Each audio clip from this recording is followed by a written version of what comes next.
বাংলাদেশে এখন আওয়ামী লীগের নাম নিলেই জানে শেষ করে ফেলবে।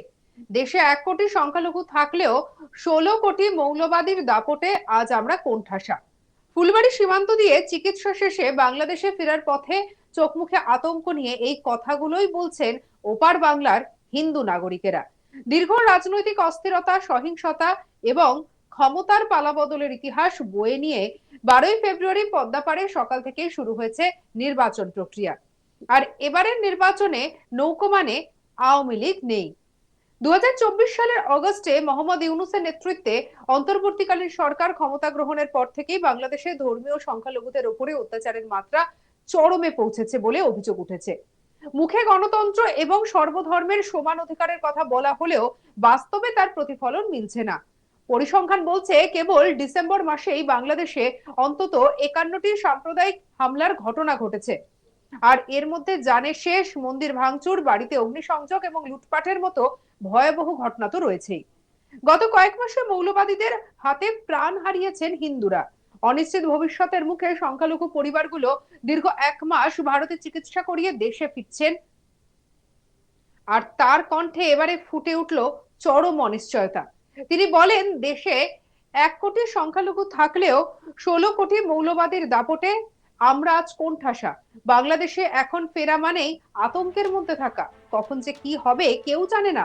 সংখ্যালঘুরা সংখ্যায় কম হওয়ায় সেখানে আমাদের কোনো গুরুত্ব নেই, কি বলছেন বাংলাদেশি হিন্দু কমল লোচন রায়, শুনবো।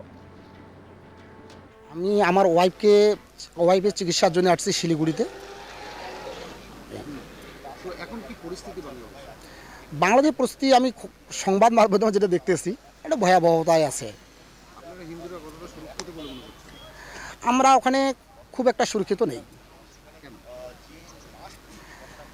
এই কেন প্রশ্নের উত্তর তো আমি দিতে পারছি না, কারণ আমরা তো বিভিন্ন সংবাদ মাধ্যমে আপনি দেখতেই পাচ্ছেন যে বাংলাদেশের পরিস্থিতি কীরকম। বাংলাদেশ থেকে বাংলাদেশে ফিরিয়েছেন, আতঙ্কের মধ্যে তো রয়েছেন। আতঙ্কের মধ্যে কি আসলে এটা বলা যায় না আমরা কতটুক সেখানে কিভাবে থাকতে পারবো। আমি যাচ্ছি, আমি সেখানে থাকবো কি থাকবো না এটাও বলতে পারি না, কেন? কারণ আমাদের তো ওখানে কোনো মূল্যবোধই নেই। সনাতনীদের ওখানে কোনো মূল্যবোধ নাই। আগে ছিল শেখ হাসিনা, এখন ইউনিশ সরকার, তো কতটা সুবিধা পাচ্ছেন আপনারা? হ্যাঁ, আমরা তো আগের ইয়াতেই অনেক ভালো ছিলাম। এখন তো সব জিনিসের দামপত্র একটু বেশি এটি। তো এই যে আবার ভোট সামনে, তো যারা লড়াই করবে অর্থাৎ জামাত এবং আওয়ামী লীগ এবং বিএনপি, কোনটাকে বেশি ভরসা করছেন আপনারা? এটা আমরা বলতে পারছি না কে কোথায় আসি দাঁড়াবে, সেটা আমরা ঠিকরকম বলতে পারতেছি না। কেন? আমরা তো সংখ্যায় খুব কম না সেখানে। আমরা 1 কোটি আর তারা কোথায় 16 কোটি। আমাদের উপর তো তাদের নির্ভর করে না। তবুও একটা ইলেকশনে কি হবে তা বলা যাবে না। আপনাদের পক্ষে কতটা থাকবে বলে মনে হয়? আমাদের পক্ষে এই হয়তো সরকার আসুক না কেন? ভারত বাংলাদেশ সীমান্ত দিয়ে চিকিৎসা করিয়ে ফেরার পথে ফণী ঘোষ নামের এক বাংলাদেশি নাগরিক জানান, এই মুহূর্তে বিএনপি এবং জামাত ইসলামীর মতো দলগুলো হিন্দুদের নিরাপত্তার আশ্বাস দিচ্ছে। তিনি বলেন, এখন কোনো আক্রোশ দেখাচ্ছে না তারা, কিন্তু আমরা জানি আওয়ামী লীগের সময় আমরা কতটা সুরক্ষিত ছিলাম। এখন যে দল আমাদের ভালোবাসবে ভোট বাক্সে, আমরাও তাদেরই ভালোবাসা দেব। কি বলছেন ফণী ঘোষ, বাংলাদেশি হিন্দু, শুনবো। এখন খুবই ভালো। এখন ভোট নেওয়ার জন্য আমাদেরকে সবাই ভালোবাসে। ভোটের পরে এখন কি হয় বলা যাচ্ছে না। হিন্দুদের উপরে তো একটা না, হিন্দুদের উপরে যে আক্রোশটা ছিল এখন কেউ আক্রোশ করতে দিচ্ছে না, এই কারণেই কারণ সামনে ভোট। জামাত বলেছে আমাদেরকে ভোট দাও, আমরা তোমার সুখে রাখবো। বিএনপি বলেছে আমাদেরকে ভোট দাও, যেহেতু নৌকা নাই সেহেতু তোমরা কাজ দেবে, দাঁড়িপাল্লার দেবে না ধানের শীষে দেবে। তখন আমরা তো মোটামুটি চিন্তা ভাবনা করেছি কাজ দেবো, যে আমার ভালোবাসবে তারই দেবো। এই বর্তমানে হিন্দুদের উপরে যে অত্যাচার বা না, এখন বর্তমান অত্যাচার নাই বললেই চলে, এখন সবাই ভালোবাসিচ্ছে খুব। আপনারা বাংলাদেশ থেকে এখানে এসেছেন কি প্রসঙ্গ? আমি তো ডাক্তার দেখানোর জন্য আছি। তো ভিসা তো বন্ধ আছে, কি করে ভিসা পেয়েছেন? মেডিকেল ভিসাও চালু আছে, খোঁজ নিয়ে দেখেন। শিলিগুড়ি সহ বিভিন্ন জায়গায় তো বাংলাদেশিদের ট্রিটমেন্ট বন্ধ করানো আছে, তো আপনারা এখানে এসে কতটা বিপাকে পড়তে পারেন বলে মনে করছেন? না না না, আমার বিপাকে পড়ি না, এর আগেও আছি, আমি বিপাকে পড়িনি। সবাই ভালোই বাসে আমাদেরকে এবং সহযোগিতাই করে। এই ভোটার থেকে শুরু করে সবাই আমার সহযোগিতাই করে, এমনকি এই টোটোওয়ালারাও আমার সহযোগিতা করে। শেখ হাসিনা নাকি মানে বিএনপি কোনটা হাস- কি? হাসিনা আগেও তো নাই BNP কই। ছিল। আগে তো বিএনপি ছিল, তখন তো আর আওয়ামী লীগ ছিল, তখন আমরা আওয়ামী লীগকেই ভালোবাসতাম। এখন তো আর আওয়ামী লীগের গোষ্ঠীই নাই, আওয়ামী লীগ বললে তো আপনাকেই মারিয়ে ফেলাই দিবি। এই নিয়ে আমাদের কালকে উৎপল পোদ্দারের রিপোর্ট দেখাবো। বাংলাদেশে রাত পেরোলেই নির্বাচন, আর এই নির্বাচনে এবারই প্রতিদ্বন্দ্বিতা করছে না আওয়ামী লীগ, বিএনপি এবং জামাত। মূলত তাদের মধ্যেই লড়াইটা কিন্তু জানা গিয়েছে। তাছাড়াও বিভিন্ন রাজনৈতিক দল থাকলেও আওয়ামী লীগ কিন্তু এবার নেই। কিন্তু বাংলাদেশের যে 1 কোটি সংখ্যালঘু রয়েছে তাদের কিন্তু ভরসা সেই আওয়ামী লীগও এখনো পর্যন্ত। ভারতের থেকে চিকিৎসা করে বাংলাদেশে ফেরার পথে তারা কিন্তু এমনটাই জানালেন আমাদের। আওয়ামী লীগ সরকার থাকাকালীন তারা যতটা নিরাপত্তার মধ্যে ছিলেন, কিন্তু এখন যারা রয়েছেন তারা ক্ষমতায় এলে তাদেরকে কতটা নিরাপত্তা দিতে পারবে তা নিয়ে কিন্তু প্রশ্ন উঠছেই।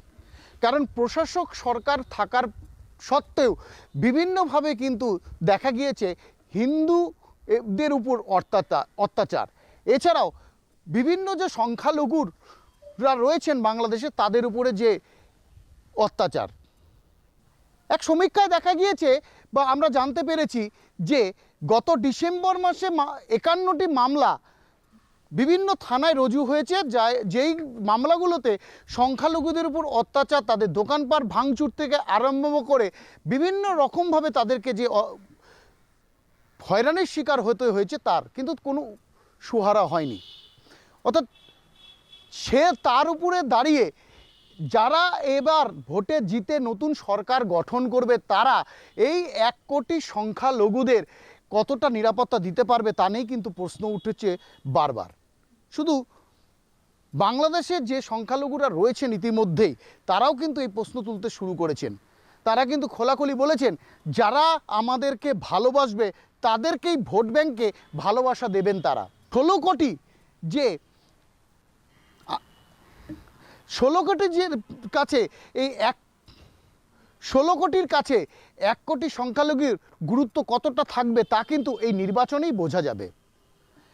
এই নির্বাচনের পরেই কিন্তু তারা এই যে বসবাস করছে সংখ্যালঘুরা তাদেরকে নিরাপত্তা দিতে পারবে তো, এই প্রশ্ন কিন্তু বারবার ঘুরছে এই সংখ্যালঘুদের মধ্যে। কারণ তারা কিন্তু সরাসরি বলেছে আওয়ামী লীগ যতদিন পর্যন্ত ক্ষমতায় ছিল তারা কোনো রকমভাবেই কোনো নিরাপত্তার মধ্যেই ছিলেন, কোনো নিরাপত্তাহীনতায় তারা কিন্তু ছিলেন না। কিন্তু যে সরকারই আসুক না কেন তারা নিরাপত্তা পাবেন তো।